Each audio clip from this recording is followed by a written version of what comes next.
नमस्ते दोस्तों, कैसे हैं आप सब। आप सभी को याद होगा पिछले महीने मैंने आप सबको एक कविता सुनाई थी। वो कविता मैंने लिखी थी अपने पिता समान ससुर जी के लिए, जो उस वक्त अस्वस्थ थे और हम सब उनके स्वस्थ होने की कामना कर रहे थे। आज वो हमारे बीच नहीं हैं। मैं चाहती हूँ आप सभी मेरे साथ मेरे पिता समान ससुर जी की आत्मा की शांति के लिए प्रार्थना करें।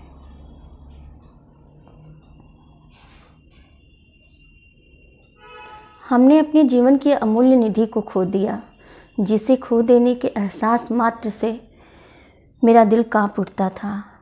आज उन्हें हमारे बीच से गए हुए लगभग 1 महीने हो गए। हम सभी दुखी हैं, बेहद दुखी हैं, मगर जी रहे हैं, खा पी रहे हैं। धीरे धीरे जीवन सामान्य हो रहा है। जीवन में जो रिक्तता आ गई उसे भरना नामुमकिन है। उनके आदर्शों को अपनाकर उन्हें अपने भीतर जिंदा रखना हमारे जीवन का मकसद है। उन्होंने जाते जाते हमें इतना तो सिखा ही दिया कि संघर्षों के साथ हंसते हंसते लड़ना ही असली जीवन होता है। वक्त ना किसी के लिए रुका है, ना ही कभी किसी के लिए रुकेगा। ये तो अबाध्य गतिशील रहेगा। कहते हैं कि वक्त सबसे बड़ा मरहम होता है किसी भी जख्म को भरने का, किसी भी कष्ट को खत्म करने का। परिस्थिति कोई भी हो, इंसान उससे बाहर निकलने का रास्ता ढूंढ ही लेता है। बड़ों का साया जब तक हमारे सिर पर होता है, हम खुद को छोटा और नासमझ बनाकर रखते हैं। नादानियाँ और गलतियाँ करने का हमें भरपूर अधिकार प्राप्त होता है, मगर जब बड़ों का साया हमारे सिर से उठ जाता है तब ऐसा प्रतीत होता है मानो सभी सहारे छिन गए हों।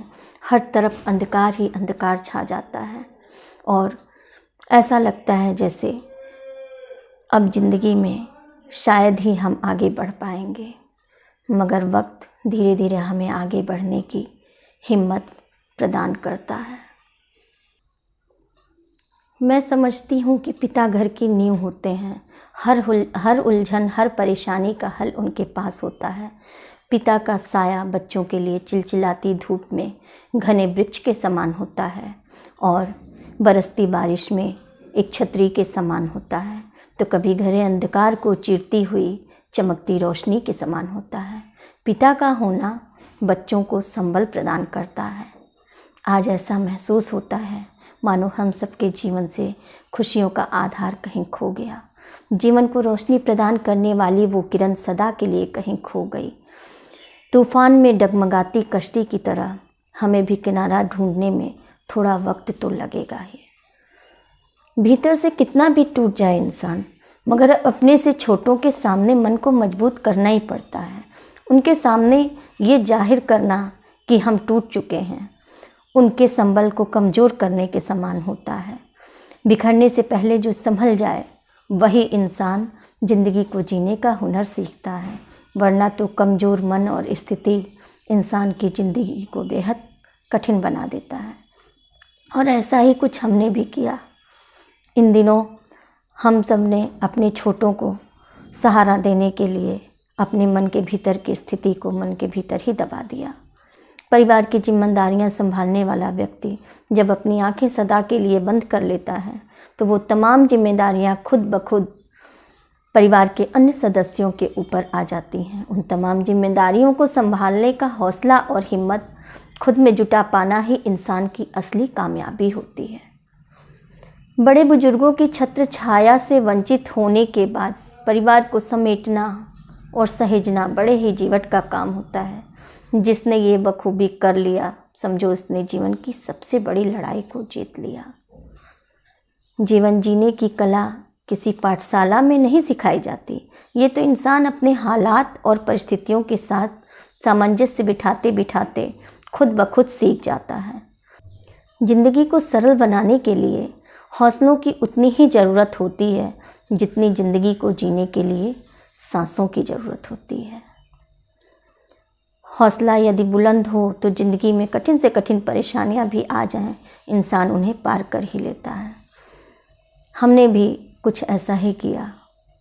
आज हम सबके बीच हमारे पिताजी नहीं हैं, लेकिन उनकी सिखाई हुई सीख और उन्हें देखकर हमने जो हिम्मत प्राप्त की, आज वही हमारे लिए काम आ रही है और परिवार के अन्य सदस्यों को संभालने में हम सहयोग पा रहे हैं। एक पुत्र के रूप में इंसान को अपने पिता से जो कुछ भी प्राप्त होता है, पिता का साया सिर से हटते ही कहीं न कहीं ये एहसास होने लगता है कि अब हमें अपने घर परिवार को वही संबल, वही बल, वही हिम्मत प्रदान करनी है जो आज तक हमारे पिता ने हमें प्रदान किया था। अब हमें अपने परिवार और औलाद को वही प्यार, दुलार और मजबूती का एहसास कराना है जैसा हमारे पिता ने हमारे साथ किया था, हमारे लिए किया था। खुद कितने भी कष्टों में रहते मगर कभी हमारे सामने अपने कष्टों को जाहिर नहीं किया, अपने दुखों को जाहिर नहीं किया और हमारी मुस्कुराहटों का कारण बनते रहे। यही शायद हमें भी अपने छोटों के लिए करना चाहिए। माता या पिता का हमारे जीवन से चले जाना ऐसा प्रतीत होता है मानो बिना रोशनी की दिवाली हो या फिर बिना रंगों की होली का त्यौहार हो। माँ बाप के जाते ही इंसान के जीवन का रंग ही बदल जाता है। नादान से नादान इंसान भी कब जिम्मेदार बन जाता है उसे खुद भी पता नहीं चलता। मैंने जो महसूस किया मैं आप सबके बीच वही बांट रही हूँ, वही आप सबके सामने मैं बता रही हूँ। मेरी इन बातों का, मेरे इन जज्बातों का आप सब पे क्या प्रभाव पड़ा या आप उनसे कितने सहमत हैं। क्या आपने भी कभी ऐसा महसूस किया है या आपने भी कभी किसी अपने को खोकर अपने आप को इतना मजबूर पाया है कि जीवन बिल्कुल बेमानी सा लगने लग जाए। मेरी इन बातों से कितने सहमत हैं आप अपनी राय ज़रूर व्यक्त कीजिएगा, मुझे इंतज़ार रहेगा। धन्यवाद दोस्तों मेरे मन का हाल सुनने के लिए।